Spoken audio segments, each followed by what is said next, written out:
It's one small step for man, one giant leap for mankind. You know the words, you know the footage, you know the significance of this moment. It marked the point in history when humanity ceased to be bound by the confines of planet Earth. On the 20th of July, 1969, American astronaut Neil Armstrong proved that we could not only reach, but touch the surfaces of other celestial bodies. It also proved that the USA had won the space race. In 1957 and 1961, the Soviet Union put the first satellite and the first human into space, indicating that they would be the future masters of the realms beyond. But by reaching the moon first, Uncle Sam had proven his indomitable spirit and technological prowess. This unpleasant motive for probably mankind's greatest scientific achievement has led some to believe that maybe things aren't all that they appear to be. And when you look deeper, there are some strange questions raised by this extraordinary feat. Did this grainy footage really come from the lunar surface, or is it a clever studio creation directed by one of cinema's greatest technical geniuses, Stanley Kubrick? The first skepticism about the moon landings arose before they ever even happened. After all, President Kennedy announced NASA's mission to land a man on the moon in 1961, which allowed 8 years for naysayers to snort at the top-secret capsules and rockets that NASA claimed it was sending into space. After all, if you can't see it from your backyard, who's to say it's really up there?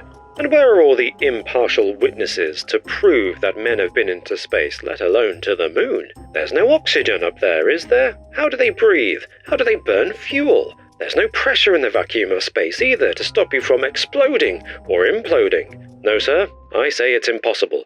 The technology simply doesn't exist. That was the basis for the first major theory to suggest the moon landings were faked. It was put forward by William Kaysing in 1976, when he self-published the book We Never Went to the Moon, America's $30 billion swindle. As the title suggests, it's a balanced, inconclusive study of the Apollo program. Kaysing worked as a technical writer for Rocketdyne, the company that made the engines for NASA's Saturn rockets, which were the launch vehicles for the Apollo program. Kaysing argued that the technology required to get men to the moon and back was simply impossible to achieve, and he pointed to certain odd things contained in the footage and photographs from the moon landings. For instance, the US flag planted by the astronauts looks to be creased and outstretched as if it's blowing in the breeze, even though there is no wind on the moon because its exosphere is a vacuum. Then there are the shadows, which appear to be stretching every which way, but there's only one source of light on the moon, the sun, so the shadows should all be parallel, traveling in the same direction. Could their positions suggest multiple light sources, like the setup in a movie studio? Speaking of lights, where are all the stars in the background? Could those outer space vistas really just be black cloth draped around a film set? Another example is a bit more subtle and involves observing under the landing craft at what isn't there. Kaysing noted that there should be a blast circle under the lunar lander, an impression made by the jets during controlled descent and ascent. Yet, NASA's images don't show any such traces of a blast, as if the landing craft were just a prop built in a fixed place. And when it comes to props, a long-standing claim posits this rock has a prop marking, the letter C, plainly visible in the photograph. Kaysing concluded that the footage and photos of the moon landings were fraudulent, created in a secret studio somewhere in Nevada. But if they were faked, then someone had to stage it. Someone had to be responsible for orchestrating the whole hoax. And in 1969, no one could have been better qualified to commit a convincing fraud to film than the man who used cutting-edge technology and his own mastery of cinematography to stage the 1968 film 2001: A Space Odyssey, Stanley Kubrick. There's no denying that 2001 is an extraordinary film, especially from a technical standpoint. Working closely with visual effects genius Douglas Trumbull, who also broke new ground in visual effects on Close Encounters of the Third Kind, Star Trek the Motion Picture, and Brainstorm, Kubrick managed to create sequences of interplanetary travel that still stand up to scrutiny half a century later. Moreover, Kubrick staged scenes of astronauts walking on the surface of the moon in documentary-like fashion. With meticulous research and the help of famed futurist Arthur C. Clarke, Kubrick created scenes of man on the moon with impeccable accuracy. It's easy to see how he would not only have been the first choice for the task of faking footage of the moon landings, but also how he, of all people, could hide any flaws visible in his widescreen Technicolor Cinerama by presenting it as still images, or, even better, this muddy mess of footage supposedly deteriorated by the tall order of transmitting it live from the moon. Furthermore, fans of the theory believe Kubrick confessed to his role in faking the moon landings in his 1980 horror classic, The Shining. The most obvious clue is that the story's de facto hero, young Danny Torrance, possessor of the titular Shining, wears a jumper with an Apollo 11 rocket on it. Apart from drawing the viewer's attention to the moon landings in a film that otherwise has absolutely nothing to do with the Apollo program, the jumper is knitted, homemade. Is this meant to suggest that the moon landings were homemade, fabricated? In the same scene, Danny approaches the mysterious Room 237, in which an enigmatic woman awaits, who is later revealed not to be what she appears to be.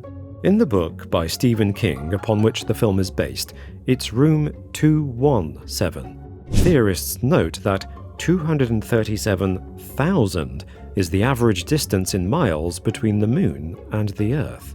So, Kubrick's handmade Apollo 11 rocket travels 237,000 miles to an alluring sight that turns out to be unreal.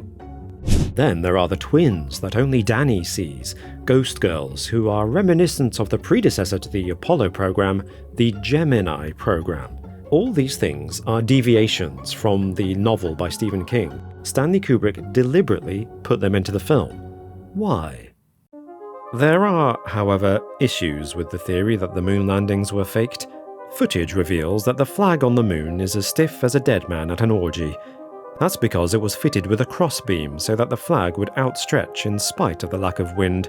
The creases are from it being folded in storage for the days of journey to the moon. And if it looks like it's waving between frames, that's because Buzz Aldrin was twisting the pole as he screwed it into the lunar dirt. Meanwhile, those tricksy shadows can be explained by perspective.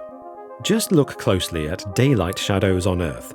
They don't all perfectly align in parallel, they actually are perpendicular, because the objects casting shadows are at subtly different angles and distances from the light source, even when they're close together. As it happens, there were technically multiple sources of light during the moon landings, not just the sun, but sunlight reflected from the Earth, from the lander, from the astronauts' spacesuits, and from the surface of the moon itself.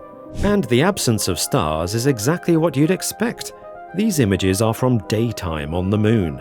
How often do you see stars in the sky during the day on Earth? It's the same phenomenon. The sun emits so much light that it drowns out the pinpoint dots of stars. As for the lack of a blast circle under the lander, this again is to be expected. The moon has about 1/5 the gravity of Earth. The landing was therefore soft. The lander drifted down, it didn't ground pound like a superhero. Conversely, minimal propulsion was needed to leave the lunar surface, kinda like touching the bottom of a swimming pool. You never leave a trace. And the rock marked C, and other supposed prop marks, can all be demonstrated to be blemishes in the reproductions of images for the many press packages that NASA sent out. When it comes to the principal proponent of the theory, William Kaysing, well, he left Rocketdyne in 1963. He was a purely outside observer of the space program from that point onwards, and honestly, his premise that NASA couldn't go to the moon because the technology didn't exist kind of ignores the whole point of the space race, which was to create the technology that could take us into space. I mean, that's how technology works. That's why we have the aeroplane and the microchip and the toaster, for crying out loud. As for Kubrick, well, the popularization of the Stanley Kubrick claim can be traced pretty precisely to 2015, when memes based on this video circulated online purporting to be an excerpt from an interview with the great director recorded shortly before his death in 1999. In it, Kubrick discusses accepting the job of faking the moon landings as the production dream of a lifetime, an irresistible challenge that built on his work on the film 2001: A Space Odyssey. In the interview, Kubrick says the faked documentary was staged somewhere in Nevada. What happens in Nevada stays in Nevada, and that Neil Armstrong was on set and on camera.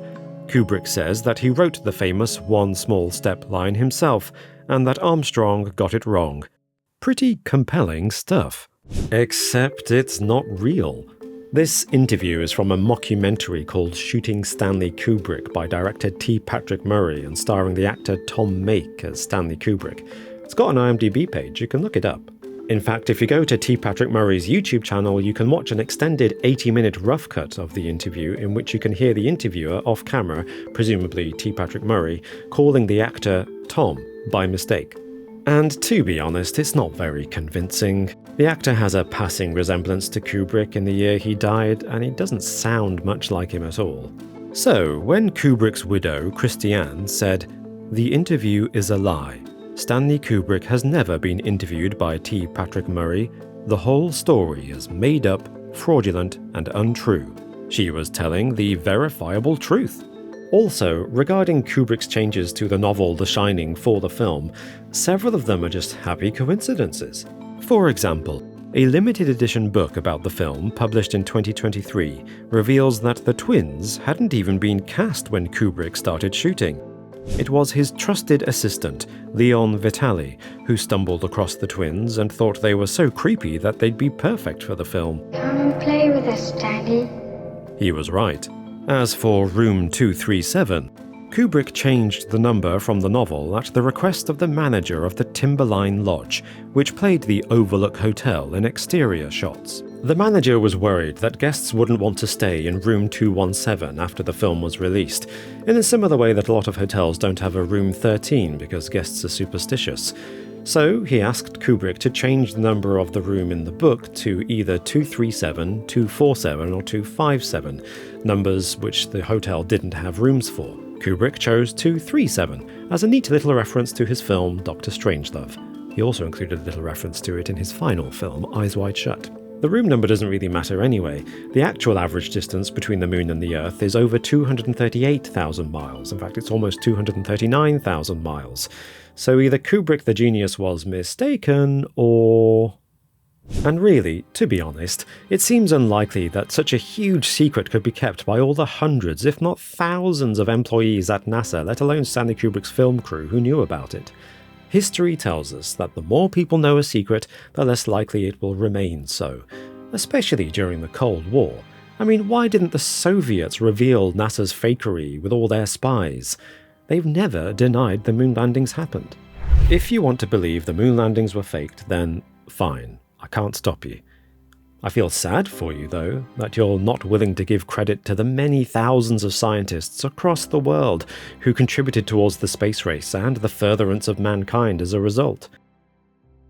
I'm also sad that you're willing to belittle Stanley Kubrick and the power of his predictive portrayal of space travel in 2001: A Space Odyssey by implying that the only reason his film looks authentic is because he also faked the real footage.